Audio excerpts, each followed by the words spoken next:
Hello student, good morning. बच्चों, आज हम करेंगे चांदनी वाला चैप्टर, इसकी एक्सरसाइज और इसके मौखिक क्वेश्चन आंसर, शब्दार्थ वगैरह मैंने पहले भी करवा दिया आपको, पर इसके छोटे क्वेश्चन और लिखित क्वेश्चन आंसर मैं आज आपको दोबारा से करवा रही हूँ, क्योंकि बहुत से बच्चों ने हो सकता है अपनी नोटबुक में नोट नहीं किए हों।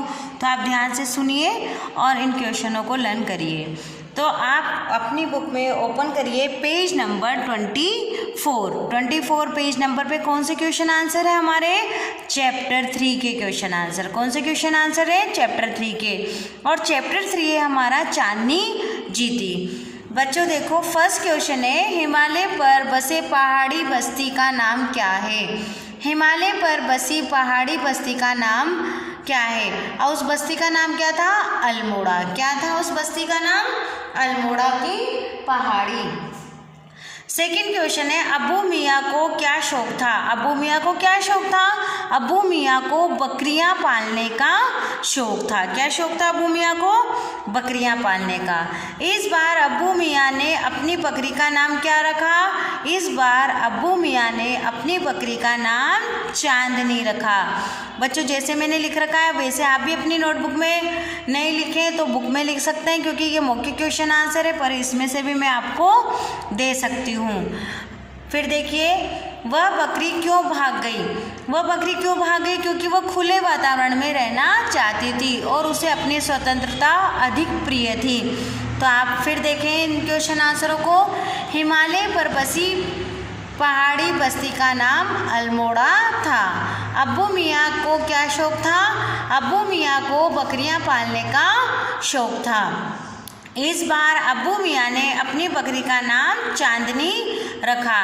वह बकरी क्यों भाग गई, क्योंकि वह खुले वातावरण में रहना चाहती थी।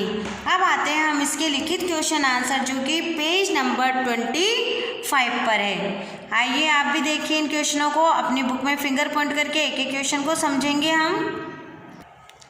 अब्बू मियाँ बकरियाँ का क्या करते थे। जो अब्बू मियाँ थे वह बकरियों का क्या करते थे, अब्बू मियाँ बकरियों को दिन भर चराते थे और शाम को अपने घर पर ले आते थे। जब कोई बकरी भाग जाती तो अब्बू मियाँ की हालत कैसी होती थी। जब भी कोई बकरी भाग जाती तो अब्बू मियाँ की हालत कैसी होती थी, वह सिर पकड़कर बैठ जाते और दुखी होने लगते और ये निश्चय करते कि आगे से मैं अब कोई बकरी नहीं पालूंगा।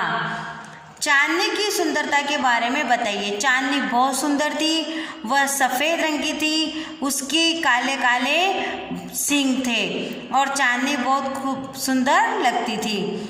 चांदनी की सुरक्षा के लिए अब्बू मियाँ ने क्या क्या इंतजाम किए। चांदनी से अब्बू मियाँ को बहुत लगाव हो गया था, वो उससे बातें करते रहते थे और उसकी सुरक्षा के लिए अब्बू मियाँ ने क्या करा, एक बहुत बड़े खुले मैदान में कांटों की बाड़ बनवाई, जिससे कि कोई अंदर आके चांदनी को नुकसान न पहुंचाए, और एक लंबी रस्सी लगाई ताकि वह खुला घूम सके। और बाद में जब उनको लगा कि ये चांदनी भी जा सकती है तो उन्होंने उसको एक कोठरी में बंद कर दिया। अब है, चांदनी अब्बू मियाँ की कोठरी से कैसे भाग निकली। जब अब्बू मियाँ एक दिन गए, उसके कोठरी से बाहर गए, तो जल्दी जल्दी में वह क्या करना भूल गए, खिड़की बंद करना भूल गए और उस खिड़की से चांदनी उछलकर बाहर आ गई और वह बाहर निकलकर चली गई। इस तरीके से वह भाग गई। पहाड़ पर पहुंचकर चांदनी को कैसा लगा। पहाड़ पर पहुंचकर चांदनी को बहुत अच्छा लगा और वह बहुत अपने आप को आज़ाद महसूस करने लगी, स्वतंत्र महसूस करने लगी और उछल कूद करने लगी। चांदनी ने भेड़िए से किस प्रकार टक्कर ली। चांदनी ने भेड़िए से रात भर संघर्ष करती रही और उससे लड़ती रही। वह हार नहीं मानी और वह पूरी रात भेड़िए के साथ अब लड़ती ही रही।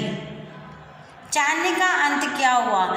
जब पूरी रात भेड़िए के साथ लड़कर वह सुबह होकर बेदम होकर जा गिरी और वह बाद में अंत में चांदनी अंत में ख़त्म हो गई, तो उसका अंत यही हुआ। पर फिर भी हम यही कहेंगे कि अंत में चांदनी ही जीती, क्योंकि वो अपनी स्वतंत्रता के लिए लड़ रही थी। तो बच्चों, ये हो गए आपके चांदनी की एक्सरसाइज कल करी थी हमने।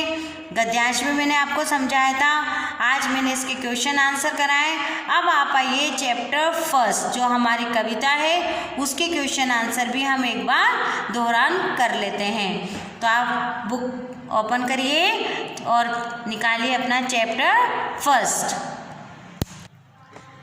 चैप्टर फर्स्ट में आप देखेंगे पेज नंबर 10 पर हमारे क्वेश्चन आंसर दे रखे हैं। बालक प्रभात की नई किरण बनकर क्या करना चाहते हैं? बालक प्रभात की नई किरण बनकर क्या करना चाहते हैं? सर्वत्र नई ज्योति फैलाना चाहते हैं। सर्वत्र यानी सभी जगह नई ज्योति यानी नया उजाला फैलाना चाहते हैं। कौन चाहते हैं? बालक। बालक उपवन को कैसे सजाना चाहते हैं? बालक उपवन में फूल बनकर सजाना चाहते हैं। भंवरों के गूंजने से कैसे स्वर गूंजेंगे?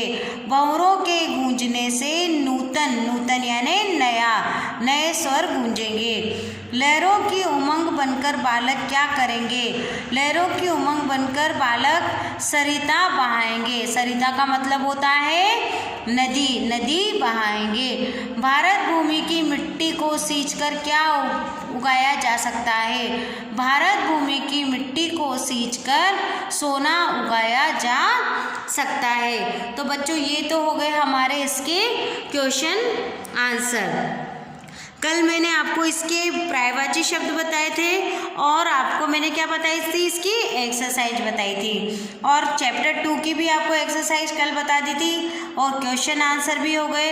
आज हम देखते हैं फिर चैप्टर 3 की जो थोड़ी एक्सरसाइज बची है। इस तरह से आपके चैप्टर फर्स्ट, सेकेंड, थर्ड की एक्सरसाइज हो गई बच्चों और लिखित मौखिक क्वेश्चन आंसर हो गए और सारा अभ्यास कार्य हो गया।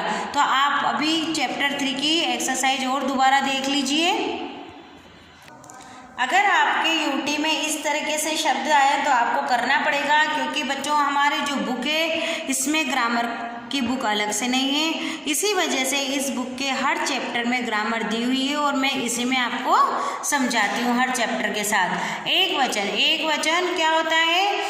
जो किसी एक चीज़ को प्रदर्शित करता है। अब देखो इसमें है एक वचन रूप लिखो। अब यहाँ पर बहुत सारे दे रखे यानी बकरियाँ, ये क्या हो गया हमारा? बहुवचन। तो बकरियाँ का एक वचन है बकरी। रस्सियाँ का एक वचन है रस्सी। पहाड़ियों का एक वचन है पहाड़ी। नदियों का एक वचन है नदी। वाक्य बनाओ। स्वतंत्रता, कायरता, बेदम और चकरा गया। स्वतंत्रता, मुझे अपनी स्वतंत्रता प्यारी है, या चांदनी को स्वतंत्रता प्यारी थी। हमें कायरता से नहीं जीना चाहिए। चांदनी रात भर लड़ने के बाद सुबह बेदम होकर जा गिरी और उसकी बातें सुन सुनकर मेरा सिर चकरा गया। तो बच्चों ये सारी एक्सरसाइज मैंने करवा दी थी आपको पहले भी, फर्स्ट, सेकंड, थर्ड की। सेकंड के हमने क्वेश्चन आंसर भी समझे हैं और थर्ड के भी हो गए। अगर आपको फिर भी कोई परेशानी आती है तो आप पुरानी जो वीडियो है उसमें डिटेल में बता रखा है। एक एक चैप्टर को हमने एक एक वीक में समझा है। आप अच्छे से करेंगे, अच्छे से पढ़ेंगे और कोई परेशानी नहीं आएगी। और यूटी आपको ध्यान से देना है, राइटिंग का ध्यान रखना है और चीटिंग बिल्कुल भी नहीं करनी है। Thank you.